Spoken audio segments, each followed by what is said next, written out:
प्रश्नावली 1.1 का 4 नंबर का सवाल बच गया था, जो कि आज के क्लास में कर रहे हैं।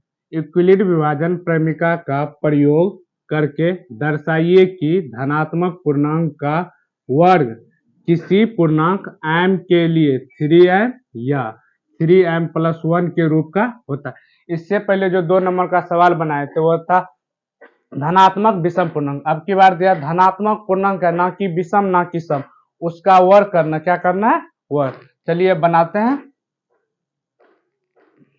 पहले मानते हैं, माना ए और बी दो धनात्मक पूर्णांक है। ए और बी दो धनात्मक पूर्णांक है। तो बनाना क्या है? दिया हुआ यूक्लिड विभाजन प्रमेय का प्रयोग करते हुए तो लिखते हैं यूक्लिड विभाजन प्रमेयिका।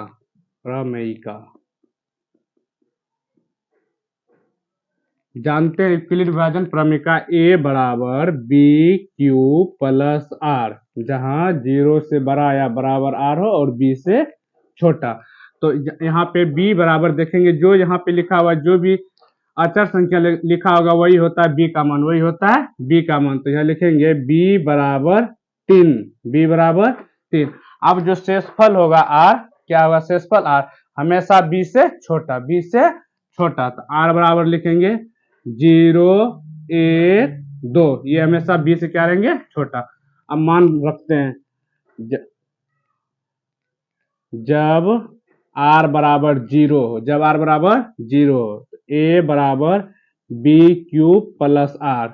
तो ए बी का मान कितना रखेंगे? 3 क्यूब, आर का मान 0, आर का मान 0, ए बराबर 3 क्यूब। अब यहाँ पे दिया हुआ है सवाल में धनात्मक पूर्णांक का वर्ग। अब इसको क्या करेंगे? वर्ग।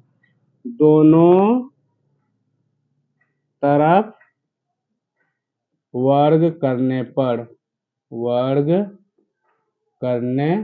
पर यहाँ पे लिखते हैं साइड में a बराबर 3q, a का स्क्वायर 3q का स्क्वायर, a स्क्वायर 3 का स्क्वायर करेंगे 9, q का स्क्वायर करेंगे q स्क्वायर।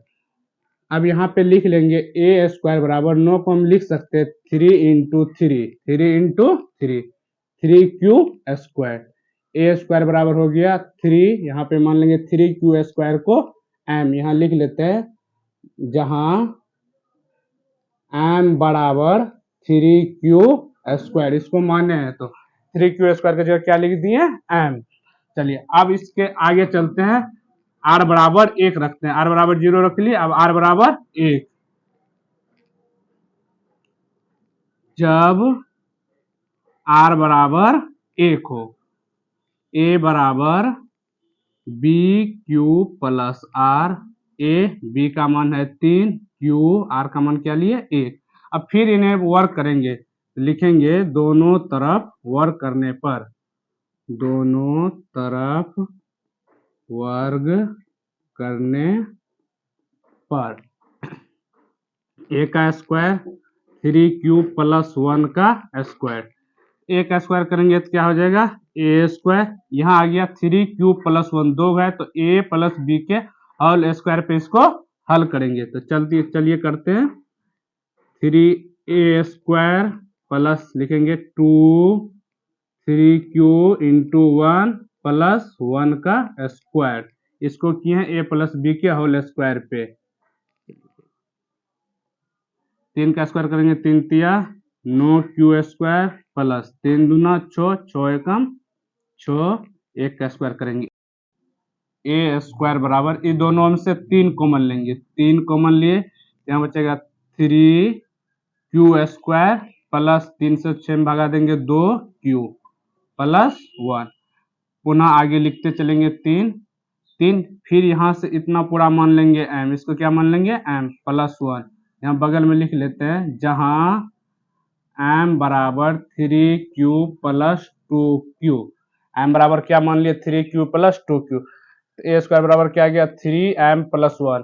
हमको दिया हुआ तो प्रूव करने के लिए पूर्णांक में m के लिए 3m या 3m प्लस 1 के रूप में होता है। तो देखिए यहाँ पे आ गया 3m, किसी भी संख्या का वर्ग के लिए धनात्मक पूर्णांक का वर्ग 3m, और यहाँ भी आ गया 3m + 1। अतः हम कह सकते हैं, अतः m के लिए 3m या 3m + 1 धनात्मक पूर्णांक के रूप में होता है। 5 नंबर का सवाल, इक्विलिड विभाजन प्रमेय का प्रयोग करके दर्शाइए कि किसी धनात्मक पूर्णांक का घन 9m, 9m + 1 या 9m + 8 के रूप में होता है। तो अभी इससे पहले जो सवाल बना है 4 नंबर का सवाल, उसमें था वर्ग, इसमें क्या दे दिया है, घन।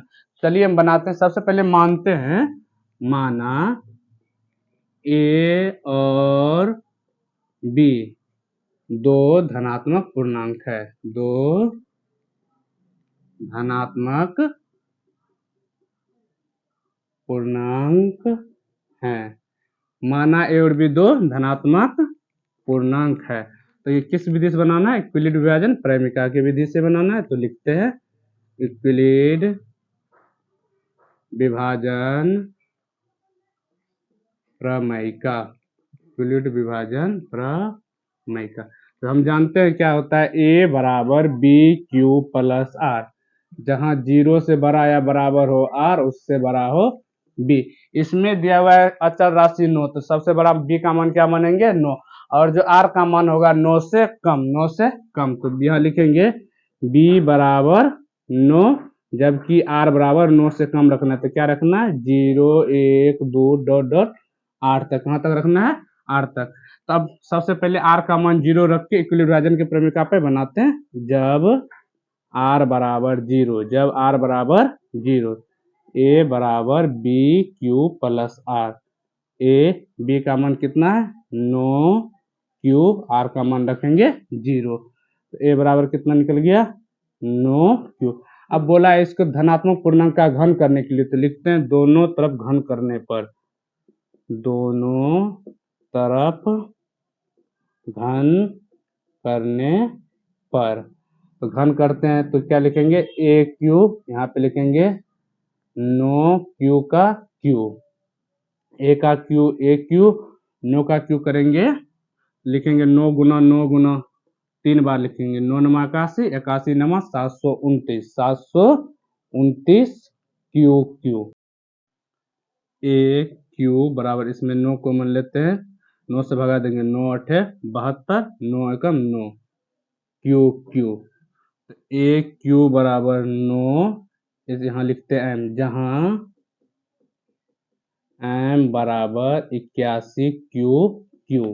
m बराबर क्या मान लिए, 81QQ। तो m की जगह क्या दिए, 81QQ की जगह दी m। तो AQ बराबर कितना आ गया, 9m। r, जबकि r का मान 0 रखे हैं, अब r का मान 1 लेके बनाते हैं। जब r = 1 हो, a = bq + r, a b की जगह अपना सब 9 देंगे, q की जगह q, r की जगह 1। तो लिखेंगे दोनों तरफ घन करने पर, दोनों तरफ घन करने पर AQ 9q + 1, 9q + 1 का q, a का q करेंगे, थोड़ा यहाँ पे लिख लेते हैं AQ 9 का, पहले a + b का होल q पे इसको तोड़ेंगे। तो सबसे पहले AQ + BQ + 3a × b × a + b, a + b का होल q पे इसको तोड़ दिए। तब इसको थोड़ा सा और आगे हल करते हैं। AQ बराबर 9 का 3 बार करेंगे तो 729 QQ, 1 का स्क्वायर तो 1 होगा, 9 × 3 = 27 Q × 9Q + 1। फिर एक लाइन आगे और लिखते हैं, AQ 729 QQ + 1, 27 में 9 × 7 = 63, 9 × 2 = 18, 18 × 6 = 24 Q² + 27 से गुना करेंगे, 27 क्यू। अब एक को क्यू वाले को सबको एक जगह कर लेते हैं, एक को थोड़ा साइड में कर देते हैं बगल में। A q 729 q q plus 243 q square plus 27 q plus a q बराबर इस सब में से भी नो तीनों में से नो कॉमन ले लेते हैं, नो कॉमन लेंगे 729 क्या बचेंगे 81 क्यू क्यू। 9 से 243 में भगा देंगे तो 27 क्यू स्क्वायर, फिर 9 से 27 में भगा देंगे तो 9 तिया 27 प्लस 1। अब ए क्यू बराबर, अब यहाँ जितना है टोटल की जगह क्या मान लेंगे एम, 9 एम प्लस 1 बगल में लिख लेते हैं, जहां एम बराबर 81 q q plus 27 q square plus 3 q. अच्छा से देख लीजिएगा, एम बराबर 81 q q plus 27 q square plus 3 q. A q बराबर कितना आ गया 9 एम प्लस 1। अब ठीक इसी तरीका से एक बार और बढ़ेंगे 9 एम प्लस 8 के लिए, थोड़ा इस साइड आते हैं। यदि या जब आर बराबर 2 हो, जब आर बराबर 2 हो तो ए बराबर B Q plus R. A B की जगह क्या मानेंगे 9 क्यू आर की जगह 2। अब पुनः इसको दोनों तरफ घन करेंगे, दोनों तरफ घन, दोनों तरफ घन करने पर, दोनों तरफ घन करने पर ए क्यू 9 क्यू प्लस 2 का होल क्यूब। चलिए करते हैं फिर ए क्यू, इसको भी ए प्लस बी के होल क्यूब पर तोड़ेंगे, जिस तरीका से 9 क्यू प्लस 1 को तोड़े फिर इसको भी हल करते हैं। तो लिखते हैं a q plus b Q plus 3 a b into a plus b. A cube बराबर 9 को करेंगे 729 क्यू क्यूब प्लस 2 को 3 बार करेंगे 8, 9 तिया 27, 27 दूना 54 क्यू, फिर इंटू में लिखते हैं 9 क्यू प्लस 2।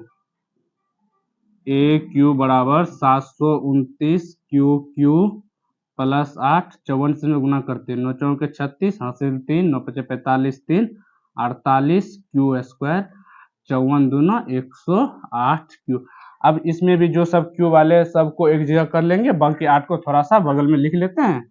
ए क्यू बराबर 729 q q plus 486 Q square plus 108 Q plus 8 को बगल में लिख लेते हैं। अब इस सब में से भी क्या करेंगे 9 को कॉमन ले लेंगे, तो ए क्यू यहाँ पे क्या करेंगे 9 कॉमन, तो 9 कॉमन लेंगे तो कितना बार में 81 क्यू, यहाँ पे हो जाएगा 54 क्यू स्क्वायर, इसके बाद यहाँ पे हो जाएगा 9 से भगा दे देंगे, 9 एकम 9, 9 दूना 18, 12 क्यू प्लस 8। अब पूरा यहाँ तक को मान लेंगे एम, तो ए क्यू बराबर 9 एम प्लस 8 बगल में लिख लेते हैं, जहां एम बराबर, यहाँ पे लिख देते हैं, जहां एम बराबर 81 q q plus 54 Q square plus 12 Q. मान लिए जहां एम बराबर 81 q q plus 54 Q square plus 12 Q. अब देखिए तीनों आगे, जैसे 9 एम प्लस 8, उसके बाद यहाँ पे 9 एम प्लस 1 और यहाँ पे आगे 9 एम। तो यही हमको साबित करना था, किसी धनात्मक पूर्णांक का घन 9 एम या 9 एम प्लस 1 या 9 एम प्लस 8 के रूप में होता है। तो देखिए तीनों रूप में आ गया, 9 एम के रूप में, 9 एम प्लस 1 के रूप में और 9 एम प्लस 8 के रूप में। अतः हम लिख सकते हैं, अतः किसी